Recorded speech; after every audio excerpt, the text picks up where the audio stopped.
The year is 624 CE. A man lies dying in Mecca, his body covered in festering boils, abandoned even by his own family who fear contamination. But this isn't just any disease. This is the fulfillment of a prophecy spoken years earlier, a divine decree that sealed his fate before the world even knew what was coming. Abu Lahab, the uncle who tormented the Prophet Muhammad for over a decade, is about to meet an end so horrifying that even his closest relatives refuse to touch his corpse. What really happened in those final days? And why does his story still send chills down the spines of believers 14 centuries later? Before we dive deeper into this chilling tale, I need you to do something for me. Hit that subscribe button right now and drop a comment telling me where in the world you're watching this from. Are you in Jakarta, London, Cairo, New York? I want to know where this story is reaching you today. Let's build a global community of truth seekers together. Now, let's continue. To understand the cursed death of Abu Lahab, we need to go back to the very beginning, to the streets of Mecca, when Islam was nothing more than a whisper. A dangerous idea that threatened to upend the entire power structure of Arabian society. Abu Lahab wasn't just any opponent of the Prophet Muhammad, he was family. His real name was Abd al-Uzza ibn Abd al-Muttalib, which means servant of Al-Uzza, one of the pagan goddesses worshipped in pre-Islamic Arabia. But everyone knew him as Abu Lahab, father of flame, a nickname that would become tragically and prophetically ironic. Abu Lahab was the Prophet's uncle, the brother of his father, Abdullah. In the tribal society of 7th century Arabia, this wasn't just a family connection. It was supposed to be a sacred bond of protection and loyalty. When the Prophet Muhammad began preaching monotheism and the message of Islam, he was challenging not just religious beliefs, but an entire economic and social system built on polytheism and the pilgrimage trade to Mecca's idols. The wealthy elite of Mecca, the Quraysh tribe, saw this as an existential threat to their power and prosperity. And leading the charge against his own nephew was Abu Lahab. What made Abu Lahab's opposition so devastating wasn't just its intensity, it was its personal nature. This wasn't a distant enemy or a rival tribe, this was family. According to historical accounts, when the Prophet Muhammad first received the divine command to warn his closest relatives, he gathered them on Mount Safa. Standing before his extended family, he asked them a simple question. If I were to tell you that an army was approaching from the other side of this mountain, would you believe me? They all answered yes, acknowledging his reputation for truthfulness and trustworthiness. Then he delivered his message. He was a warner to them of a severe punishment if they didn't abandon idol worship and turn to the one true God. Before he could even finish, Abu Lahab erupted in rage. Historical sources record his words, "Taban laka, is this why you gathered us?" The Arabic word taban is difficult to translate precisely, but it essentially means, "May you be ruined," or "destruction upon you." In that moment, in front of the entire family, Abu Lahab publicly cursed his nephew and rejected his message with contempt. He didn't just disagree, he humiliated him. And this was only the beginning. From that day forward, Abu Lahab made it his personal mission to destroy Muhammad's credibility and his movement. Wherever the Prophet went to preach, Abu Lahab followed, literally stalking him through the streets and markets of Mecca. When Muhammad would speak to people about Islam, Abu Lahab would stand behind him and shout to the crowd, "Don't listen to him. He's a liar. He's crazy. He's a sorcerer." Imagine trying to share the most important message of your life while your own uncle sabotages you at every turn, using the family connection to add credibility to his slander. But Abu Lahab's cruelty extended beyond words. Historical accounts tell us that he would throw stones at the Prophet, sometimes hitting him. He would place thorns and filth in the path where he knew Muhammad walked. When the Prophet's beloved wife Khadijah died, followed shortly by his uncle and protector Abu Talib, the harassment intensified. Abu Lahab saw an opportunity. With Abu Talib gone, there was no longer a powerful family member to shield Muhammad from physical harm. The persecution became so severe that these years are known in Islamic history as the Year of Sorrow. Abu Lahab's wife, Jamil, was equally vicious in her opposition. She was the sister of Abu Sufyan, the leader of Mecca's elite, and she possessed both wealth and influence. But she used these advantages for cruelty. Historical sources describe how she would carry bundles of thorns and scatter them at night along the paths where she knew the Prophet would walk in the morning, hoping he would be injured. She would spread the most vicious rumors and slander about Muhammad and his followers, using her social position to turn the women of Mecca against the Muslim community. The Quraysh elite, seeing Abu Lahab's zealous opposition, rallied behind him. They instituted a brutal economic and social boycott against the early Muslims and the clan of Banu Hashim, who protected them. For 3 years, this boycott was enforced with savage determination. Muslims were forbidden from trading with anyone in Mecca. They couldn't buy food or sell goods.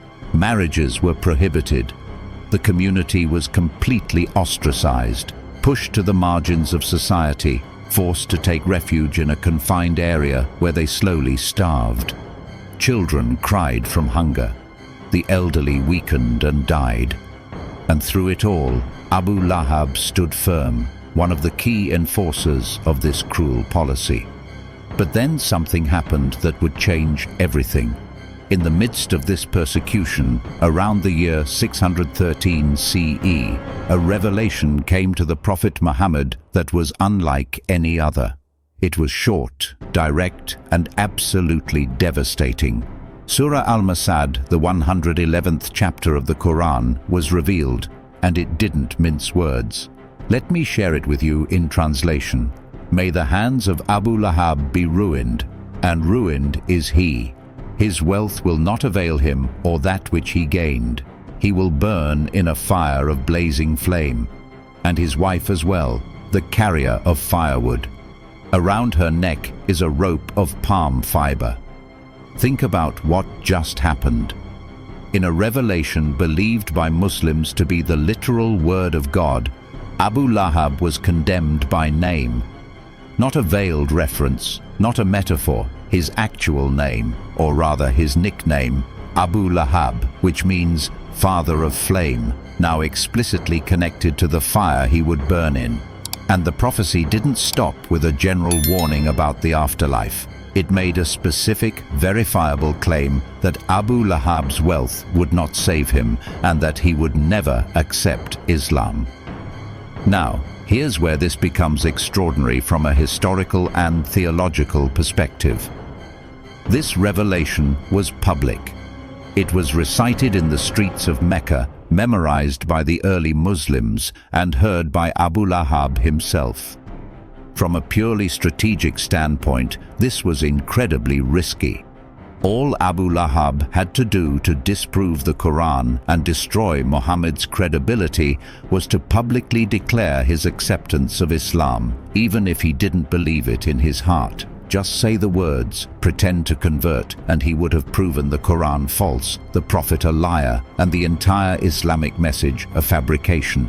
But he never did. Despite having every incentive and opportunity, despite it being the easiest way to destroy his enemy, Abu Lahab never took that route. For over a decade after this revelation, until his death around 624 CE, he continued his opposition, never once pretending to convert, never once using the obvious loophole that was available to him. To Muslims, this is seen as evidence of the Quran's divine origin. God knew with certainty that Abu Lahab would never accept Islam, even when given the perfect motivation to do so. The revelation of Surah Al-Masad marked a turning point. The early Muslim community now had a divine decree. a guarantee that Abu Lahab was sealed in his disbelief and destined for destruction. This gave them psychological resilience in the face of his persecution. They knew with absolute certainty in their faith that his power was temporary and his end was approaching. And they were right. The Battle of Badr in 624 CE was the first major military confrontation between the Muslims of Medina and the polytheists of Mecca. By this time, the Prophet and his followers had migrated to Medina, escaping the persecution in Mecca and establishing the first Islamic state. The Quraysh of Mecca, including Abu Lahab's family and allies, marched out with an army to crush this upstart community once and for all. But something strange happened. Abu Lahab didn't go. For a man who had dedicated over a decade to destroying Muhammad and his message, who had been at the forefront of every persecution and plot, his absence from this decisive battle is puzzling. Historical sources offer an explanation that's both mundane and deeply symbolic. Abu Lahab was apparently dealing with a minor illness, and he paid someone else, a man named Al-As ibn Hisham, to take his place in the army. This was a common practice among the wealthy, paying a substitute to fight in your stead. But the timing is significant. Abu Lahab, the man whose very name meant father of flame, stayed home while his people went to fight the battle he had helped instigate. The Muslims won the Battle of Badr against overwhelming odds. The Quraysh army was routed, and many of their leaders were killed, including several close relatives of Abu Lahab. When news of the devastating defeat reached Mecca, it is said that Abu Lahab's condition rapidly worsened. What had started as a minor ailment transformed into something far more serious. His body began to develop pustules, boils that erupted across his skin, festering and multiplying with terrifying speed. The disease that killed Abu Lahab is described in Arabic sources as a dasa, or a type of plague-like infection. Some historians believe it was a form of malignant pustule or a rapidly progressing bacterial infection. Whatever the exact medical diagnosis, the symptoms were horrifying. His body became covered in suppurating sores. His flesh began to rot while he was still alive, and the stench became unbearable. In the superstitious mindset of 7th century Arabia, this was no ordinary disease. This was a curse, divine punishment manifest in physical form. What happened next reveals just how cursed his death truly was. In Arabian culture, even the worst enemies were given proper burial rites. The body would be washed, shrouded, and buried quickly in the desert heat. Family members, especially sons and close relatives, were obligated to perform these final duties. It was a sacred responsibility that transcended personal disputes. But when Abu Lahab lay dying, his family began to back away. The disease was terrifying, yes, but their fear went deeper than mere contagion. They saw this as divine retribution, and they wanted no part of it. Abu Lahab died in his home, surrounded by the wealth he had accumulated. The same wealth that Surah Al-Masad had declared would not avail him. His sons, who should have been the first to care for his body, refused to enter the room. The stench and the sight of his rotting flesh were too much to bear. But beyond the physical revulsion was a spiritual terror. They believed, whether from superstition or a growing awareness of Islam's truth, that this death was cursed, that Abu Lahab had been marked by divine punishment, and that touching his body might bring that curse upon them. For days, his corpse lay in his house while his family debated what to do. In the scorching heat of Arabia, a body decomposes rapidly, and the situation became more unbearable with each passing hour. Finally, under social pressure from the community, because leaving a corpse unburied was a scandal and a health hazard, some members of his family made a plan. They wouldn't touch him directly. They wouldn't perform the traditional washing or shrouding. Instead, they hired outsiders, likely people who were already considered socially marginal and had nothing to lose, to deal with the body. But even these hired hands wouldn't enter the house or touch the corpse with their bare hands. According to historical accounts, they used poles and tools to drag Abu Lahab's decomposing body out of his home. They took it to a wall or elevated place at the outskirts of Mecca, and from a distance they threw stones and dirt over it until it was covered. A hasty, shameful burial that bore no resemblance to the honored farewell that a man of his status should have received. Some accounts say they essentially built a stone pile over his body where it lay, rather than digging a proper grave. The symbolism was not lost on anyone. Abu Lahab, father of flame, had spent his life throwing stones at the Prophet Muhammad, placing thorns in his path, casting dirt on his message. Now, after his death, stones and dirt were being thrown at his own corpse. The man who had used his wealth and power to persecute the vulnerable died abandoned, feared and dishonored. His wealth unable to buy him even a dignified burial. The prophecy of Surah Al-Masad had been fulfilled in ways both spiritual and literal. But what about Jamil, his wife, the carrier of firewood? Her fate is less clearly documented in historical sources, but what we know is equally telling. After Abu Lahab's death, and especially after the eventual Muslim conquest of Mecca in 630 CE, many of the staunchest opponents of Islam either converted or fled. Jamil's fate is shrouded in some uncertainty, but she disappears from historical records after her husband's death. Some scholars suggest she died shortly after, while others believe she lived, but in obscurity and disgrace. What's certain is that she never held power or influence again. The woman who had used her social position to spread slander and hatred ended her days powerless and forgotten. Her legacy reduced to being forever remembered as the carrier of thorns who was condemned in divine revelation. The death of Abu Lahab had profound effects on the early Muslim community and on the spread of Islam in Arabia. It served as a powerful vindication of the prophetic message. Here was a man who had been named, condemned, and promised a humiliating end in a revelation years before his death, and everything had come to pass exactly as foretold. He never converted, even when it would have been strategically advantageous to do so. His wealth didn't save him. He died a horrifying death, and his burial was a scandal that everyone in Mecca witnessed. For the wavering, for those in Mecca who had remained on the fence about Islam, Abu Lahab's death was a sign they couldn't ignore. The Quraysh had always argued that Muhammad was simply making things up, that his revelations were his own inventions designed to gain power. But how could a man invent a prophecy about a living enemy that depended entirely on that enemy's future choices and have it come true so precisely? How could Muhammad have known with certainty that Abu Lahab would never convert, even when conversion would have been the perfect weapon against him? Even more compelling was the manner of his death.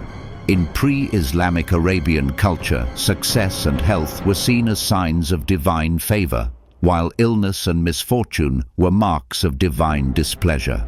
The gruesome disease that consumed Abu Lahab, the fear it inspired in his own family, and the shameful burial all carried powerful symbolic weight. This wasn't just a man dying of natural causes. This was interpreted as visible, undeniable evidence of God's judgment.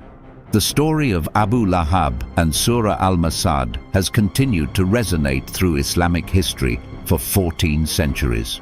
It's taught to Muslim children as one of the shortest and most memorable chapters of the Quran. The lessons drawn from it are multiple. First, it's a reminder that wealth and social status are no protection against divine justice. Abu Lahab was rich and powerful, from a prestigious family, influential and feared. None of it mattered in the end. Second, it's a warning about the consequences of rejecting truth out of pride and arrogance. Abu Lahab's opposition wasn't based on genuine intellectual disagreement. By all accounts, he acknowledged Muhammad's honesty and character. His rejection was tribal, political, and rooted in ego.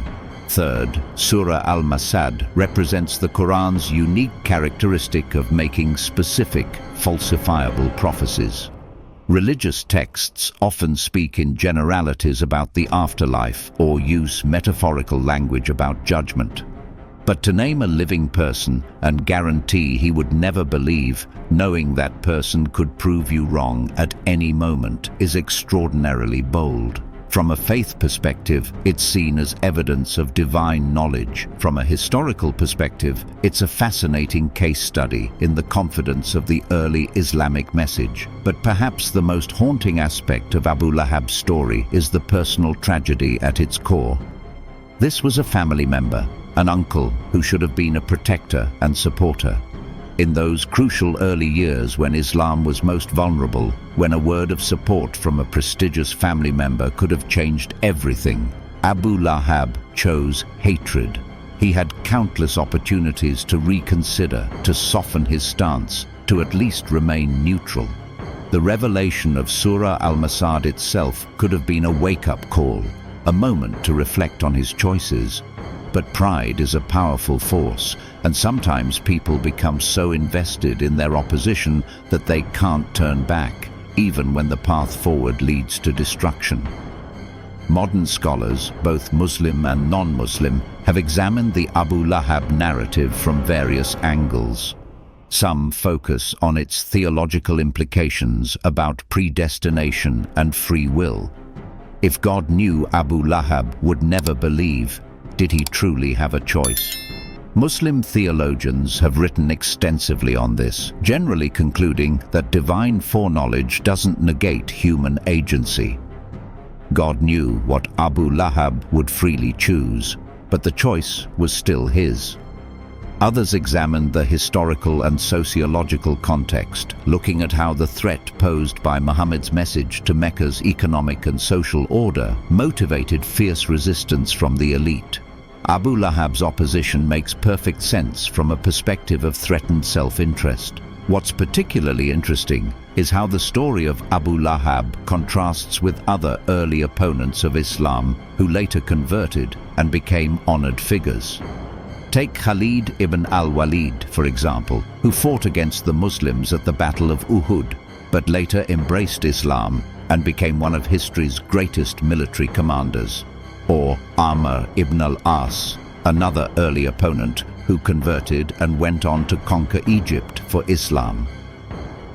Even Abu Sufyan, the leader of the Meccan opposition and brother-in-law to Abu Lahab, eventually accepted Islam after the conquest of Mecca. The path to redemption was always open. Abu Lahab simply refused to take it. This brings us to a deeper question that resonates beyond the specific historical incident.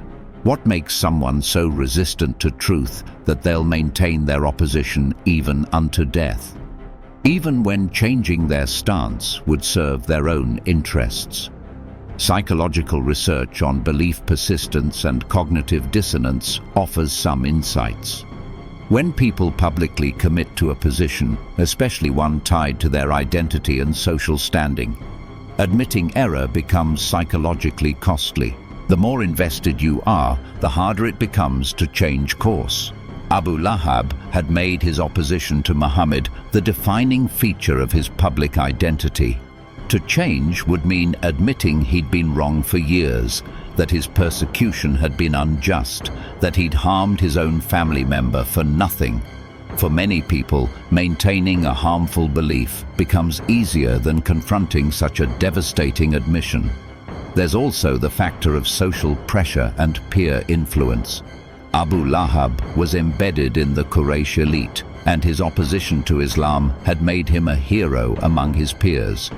Conversion would mean betraying his social class, losing his status among the powerful, and facing mockery and rejection from the very people whose approval he valued. The early converts to Islam, by contrast, were often people with less to lose socially: slaves, young people, those outside the power structure. They had different cost-benefit calculations. Abu Lahab had built his entire social identity on being a guardian of tradition and an opponent of change. The cursed death of Abu Lahab also raises questions about divine justice and the nature of punishment. In Islamic theology, punishment isn't merely retributive, it's corrective and instructive. Abu Lahab's visible punishment served as a sign for others, a public demonstration that divine warnings are not empty threats. But it also raises the age-old question: at what point does someone become irredeemable? Is there a line that, once crossed, means a person cannot turn back? In Islamic theology, the answer is generally that as long as someone is alive and sane, the door to repentance remains open. But there's acknowledgement that some people, through persistent rejection and hardening of heart, effectively close that door for themselves. The story of Abu Lahab has contemporary relevance beyond its historical and religious significance. It speaks to the dynamics of family conflict, the tragedy of relationships destroyed by ideological differences, and the human capacity for both cruelty and conviction. In an age of polarization, when families are split over politics, religion, and values, the image of an uncle and nephew on opposite sides of an unbridgeable divide resonates powerfully. How many modern families have their own versions of this dynamic, where love and loyalty are sacrificed to ideology? It also serves as a cautionary tale about the use of power and influence. Abu Lahab had resources, status, and authority. He could have used these for protection, for building, for bridging differences. Instead, he used them for persecution, for tearing down, for inflicting harm. The manner of his death and burial, abandoned by those who should have honored him, feared rather than mourned, stands as a stark reminder that how we use our power in life determines how we're remembered in death. Legacy isn't about what you accumulate, it's about the impact you have on others. Looking at Surah Al-Masad from a literary perspective, it's a masterpiece of concise, devastating rhetoric. In just 5 verses, it accomplishes multiple objectives. It condemns Abu Lahab and his wife by name. It prophesies their fate. It uses wordplay and symbolism, Abu Lahab meaning father of flame, and the mention of fire. Jamil carrying actual thorns being condemned to carry metaphorical firewood. And it reverses the social hierarchy. The powerful, wealthy man is declared ruined, his wealth worthless. The surah functions as both a spiritual declaration and a social political statement, empowering the oppressed early Muslims while warning the oppressors. For believers, reciting Surah Al-Masad is a reminder of several key Islamic principles. First, that truth ultimately prevails over falsehood, no matter how powerful falsehood's advocates may be. Second, that wealth and worldly power are temporary and provide no protection against divine justice. Third, that accountability exists. Those who use their resources to harm the innocent will face consequences. And fourth, that prophecy and divine knowledge are real. The Quran's predictions came true exactly as stated, which reinforces faith in its other claims and promises. The fate of Abu Lahab also connects to broader themes in the Quran about the stories of previous prophets and their opponents. Throughout the Quran, there are narratives of earlier messengers sent to their people, and the consistent pattern is that those who reject and persecute the prophets ultimately face destruction, while the prophets and their followers are vindicated. The people of Noah, the people of Lot, the Pharaoh who opposed Moses, all are presented as examples of this pattern. Abu Lahab fits into this paradigm, but with the unique element of being from the prophet's own family, making his opposition even more painful and his end even more significant. In the years following Abu Lahab's death, Islam continued to spread rapidly throughout Arabia. The Battle of Badr, where Abu Lahab had stayed home and which marked the beginning of his final illness, was followed by other conflicts, both victories and setbacks for the Muslim community. But the overall trajectory was clear. By 630 CE, just 6 years after Abu Lahab's death, the Muslims had grown strong enough to return to Mecca, not as persecuted refugees, but as conquerors. The city surrendered largely without bloodshed, and the Prophet Muhammad, in an act of remarkable clemency, granted general amnesty to most of his former persecutors. One can only imagine what might have been had Abu Lahab lived to see that day. His nephew, the man he had mocked and attacked for over a decade, returning in triumph to the city that had expelled him. The Kaaba, which Abu Lahab had helped guard as a shrine of polytheism, being cleansed of idols and rededicated to monotheistic worship. His former victims now in positions of authority, while his allies either accepted Islam or fled. Would he have finally converted, like so many others did when resistance became futile? Or would his pride have kept him defiant to the end? According to Islamic belief, the prophecy had already answered this question. He would never have believed, regardless of circumstances. The house where Abu Lahab died, where his body lay rotting for days, where his family refused to enter, that house stood in Mecca for generations as a kind of monument to his infamy. While other buildings from that era have long since crumbled or been rebuilt, the location traditionally identified with Abu Lahab's residence was remembered and pointed out to pilgrims and visitors for centuries. Modern development in Mecca has erased most of these ancient landmarks, but the story lives on, passed down through generations, preserved in the Quran itself, ensuring that Abu Lahab's name and fate will be remembered as long as Islam exists. There's a philosophical dimension to this story worth exploring. Abu Lahab represents the archetype of the person who is so close to truth, yet so far from accepting it. He knew Muhammad's character firsthand. He had witnessed the Prophet's legendary honesty and trustworthiness throughout his life.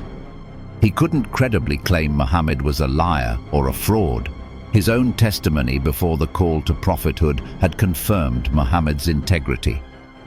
Yet, despite this intimate knowledge, despite being in the best position to recognize and accept the truth of the message, Abu Lahab rejected it more vehemently than almost anyone else.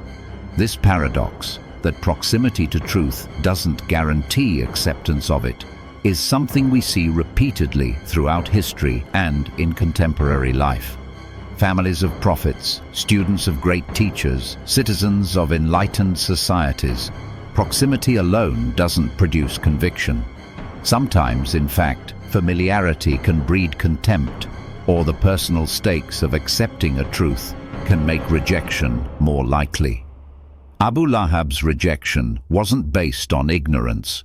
It was based on what he perceived the consequences of acceptance would be for his status, his wealth, his identity, and his social position. In the final analysis, the cursed death of Abu Lahab stands as one of the most dramatic fulfilled prophecies in religious history. From the moment Surah Al-Masad was revealed until Abu Lahab drew his last breath, roughly 11 years passed. During all that time, he had the power to disprove the prophecy with a simple declaration of faith, even an insincere one. He never did. The manner of his death, the disease that consumed him, the abandonment by his family, and the shameful burial all happened exactly as the tone and implications of the surah suggested. For Muslims, this isn't merely a historical curiosity. It's evidence of divine revelation, proof that the Quran is from God, who knows all futures. For non-Muslims studying the story, it offers insights into the early Islamic movement, the social dynamics of 7th century Mecca, and the power of conviction on both sides of a religious divide. Abu Lahab believed so strongly in the existing order that he was willing to persecute his own family to defend it. Muhammad and his followers believed so strongly in their message that they endured that persecution rather than recant. In the collision of these convictions, history was made, and the course of world civilization was altered forever. Today, when Muslims recite Surah Al-Masad in their prayers, they're not merely remembering a historical figure or celebrating an enemy's downfall. They're reciting a reminder about the nature of faith, the consequences of arrogance, the emptiness of worldly power without righteousness, and the reality of divine knowledge and justice. They're affirming that no matter how powerful opposition may be, truth will ultimately prevail. And they're warning themselves not to follow in Abu Lahab's footsteps, not to let pride, social pressure, or attachment to worldly status prevent them from recognizing and accepting truth. The name Abu Lahab has become synonymous in Islamic tradition with the arch opponent, the person so deeply opposed to truth that he becomes a cautionary example for all time. Yet there's also a sadness to the story. This was a family relationship that should have been filled with love, support, and mutual respect.